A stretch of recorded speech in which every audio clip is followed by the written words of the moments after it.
Hey everyone, welcome back to Living in Scottsdale. Moving can be one of the most stressful experiences out there, but I promise it does not have to be.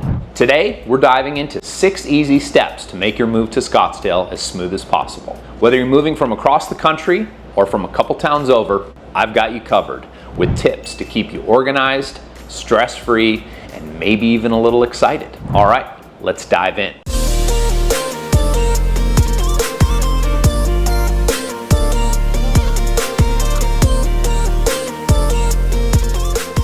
First things first, research and planning. I know, not the most thrilling part of the process, but trust me, this is like the foundation of a house. You don't want to skip it unless you happen to thrive under unnecessary stress. You know, they say moving is the second most stressful thing you can do besides dying. Doesn't have to be. First, we need to figure out which part of Scottsdale you want to live in. This city is 35 miles long and will take you an hour to drive from tip to tip. We've got South Scottsdale, Central Scottsdale, and North Scottsdale. Scottsdale is a diverse city, like surprisingly diverse. With South Scottsdale, we've got the nightlife and the art scene, perfect for young professionals who enjoy a robust social life and want to be close to the action.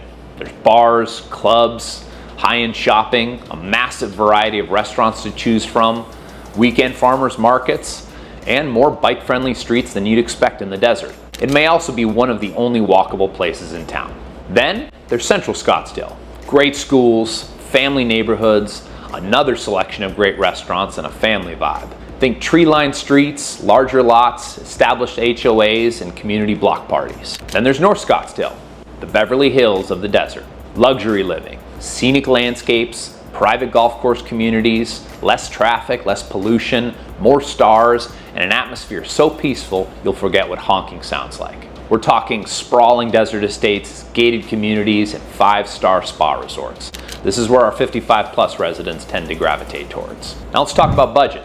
If you're looking at South Scottsdale, it's a bit more affordable. You might find a charming ranch-style home built in the 50s or 60s for $500,000 to $800,000, or a newer townhouse or condo for around $300,000. Central Scottsdale is more mid-range, with homes starting in the $800,000s and going up to a few million bucks. And then we have North Scottsdale. You might want to bring your checkbook and maybe a spare checkbook. Production builds will be on the more affordable end in this area, but with a custom home or a golf community home, prices can go all the way up to 8 figures. Check out my other video on the details of where in Scottsdale you might want to be. Now, once you've decided where you want to be, start creating your moving timeline. The earlier the better. I'm talking at least 2 to 3 months out. You want to create milestones. Booking movers, packing, setting up utilities, enrolling kids in school if needed, and coordinating any job transitions. But don't worry if things get a little off track. Moving's a marathon, not a sprint. So, keep it flexible. Now let's talk organization. You might think, oh, I'll just throw everything into boxes the night before. I mean, technically you could do this, but it's not going to end well. Procrastinating on your moving to-do list is not the move. Staying organized is crucial for your mental health. Moving is the perfect excuse to declutter and purge. Go through each room and decide what to keep, what to donate, and what just needs to be gone. Who needs 4 different TV remotes for one TV and that box of wires you're never going to use? 5 dozen mismatched Tupperware lids? Toss them. And do you really think you will need multiple pairs of snow boots in the desert? You don't. You'll be lucky if you get to wear a jacket more than 7 days in a year. Get that stuff out to the curb for goodwill and let somebody else use it. Here's a pro tip.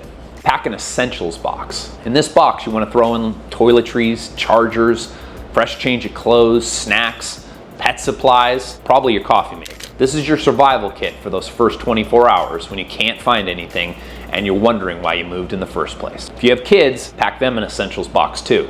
Their favorite toys, bedtime books, a nightlight, sound machine, their favorite stuffy, and anything that gives them comfort in a new space. You may be quasi-camping when you first move in, so you want to make it a fun adventure for the kids. Now, if you're still with us, I'm Charlie O'Malley, your friendly neighborhood expert on Scottsdale. I've been living the dream here for 40 years and helping folks just like you buy and sell homes for the last 20.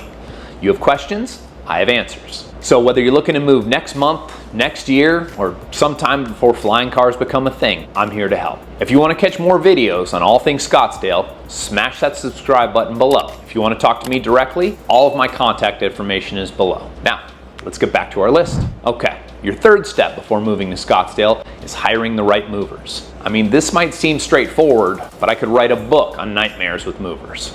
do your due diligence. We have a ton of them. So you want to ask around for recommendations, check their online reviews, ask friends, ask your real estate agent, read up on movers. Get multiple estimates and make sure they come to your house to actually see what they're moving. You want to ask if they provide binding estimates, so you're not hit with surprise fees on move-in day. A few popular moving companies here are Just in Time and Camelback Moving. Also, don't forget insurance. Accidents happen a lot, and you don't want your antique vase or your priceless Star Wars collection to be a casualty. Read the fine print. Hidden fees are lurking in there like ninjas in the night. Be wary of companies that charge by the hour, but don't tell you how many movers they're sending. That's a great way to spend twice as much as you were planning. Also, decide whether you want a full-service mover who does the packing for you, or if you'll handle that part yourself. Some companies offer partial packing, where you pack your personal items and they'll handle the heavy lifting. If you're downsizing, ask if they partner with donation centers. Next, utilities and services. Don't wait until moving day to think about your power and internet. Some utilities can take a couple of days or more to get dialed in. You want to set up your electricity, your water, internet, gas, and cable before moving day. Make sure they are on before you arrive. The last thing you need is a house temp of 95 degrees while you move in and a 2-day wait before the air conditioning turns on. That's a great way to start your move-in with your kids and your significant other yelling at you. Schedule those installations early, especially if Wi-Fi is a life necessity for you like it is for me. No internet on day one, that ain't gonna work. And while you're at it, set up your trash, recycling, and any security systems if needed. Trash days depending on neighborhood will vary, and Scottsdale takes its recycling program seriously. Pink bins only for the good stuff. Check the city website for their trash days in your area. Call up the providers. Do it with enthusiasm. Tell them you're excited to bring them on this moving journey with you. Who knows? They might appreciate the energy and give you some undivided attention. These folks get yelled at all day. They'll appreciate a friendly voice. Now, some side notes for pet owners. Locate your local dog park and give Fido an hour of ball chasing when you arrive. Get him excited too. Moving is very stressful for animals. Chaparral Park has a great dog park. They have different sections for small and large dogs and a lot of great fellow animal lovers there. For cat owners, be sure you keep your feline friend inside for 2 weeks after you move so their internal compass gets its due north. When we came here from Chicago, we lost our beloved cat because she got out and she didn't know where home was. Make sure they are microchipped and the chip's information is updated to your new address. And update those tags too. All right, on to step 5. Get to know your new stomping grounds. Moving somewhere can be disorienting, so it helps to know the lay of the land. I normally recommend to clients that they take a little vacation here before the move to get some preliminary acclimation. After all, you're going to want to find your local coffee spot and get to know the local grocery stores. Personally, for my coffee, I like Echo and Press for my lattes. For my grocery stores, I go to Trader Joe's for the frozen section and snacks. I go to Sprouts for produce, meat, eggs, etc. And I go to Costco for my organic berries and stock up on paper towels, chips, boxes of school snacks, and well, you know how awesome Costco is. If you have kids, check out the local parks where your kids will be playing. We've got a bunch of them, so find your favorites. My kid's favorite is the train park. Seriously. Visiting Scottsdale before you move is a game changer. There's only so much you can garner from a YouTube video or a slew of Zillow picture listings. There's no substitute for walking a neighborhood, feeling the vibe, chatting with locals, and tasting the tacos. Seriously, do not skip out on the tacos here. Scottsdale has some good spots, but the absolute best Mexican food is downtown in Phoenix. When you get here, spend a few days in South Scottsdale if you're into an urban vibe or going out. Hit the breweries and the art walks. Then cruise on up to Central Scottsdale and take a walk around Belinda Park, hit Guidos for an Italian beef sandwich, check out the schools, or just spend a lazy afternoon in a family-friendly cafe. And of course, you're going to want to explore North Scottsdale. Drive through the desert foothills, grab lunch at Isabella's near DC Ranch, or sneak in a sunset hike on Pinnacle Peak. And if you've got the time, get in a quick round of golf at Greyhawk and see what desert golf is truly like. Bring some extra balls. Rent an Airbnb in different parts of the city over a long weekend and see what the commute feels like, what the noise levels are, where the grocery stores are, and how you feel walking around after dark. It's amazing how much clarity you'll get just from spending time in these neighborhoods. Now, if you can't visit in person, at least try to do some video calls with some local friends or ask your real estate agent. Again, that's me.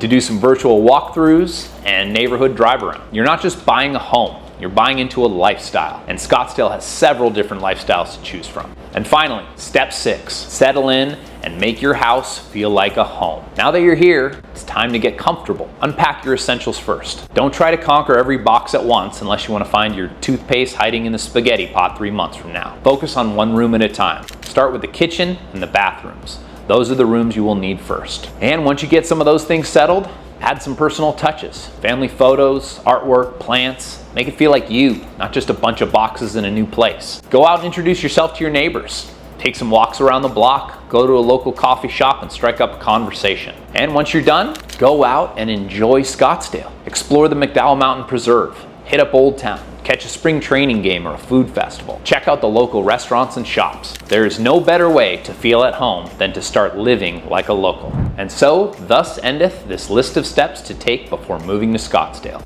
Moving is a big deal and can be a gray hair creating experience. But with a little preparation, it doesn't have to be too bad. So, to recap, remember to research and plan, organize your move, hire reliable movers, set up your utilities in advance, explore the area, and settle in. You'll be feeling like a Scottsdale local in no time. Thanks for tuning in, folks. If you found these tips helpful, don't forget to like, subscribe, and hit that bell for more insider tips on living in Scottsdale. If you think I forgot anything, let me know in the comments. See you in the next video, and hey, welcome to the neighborhood.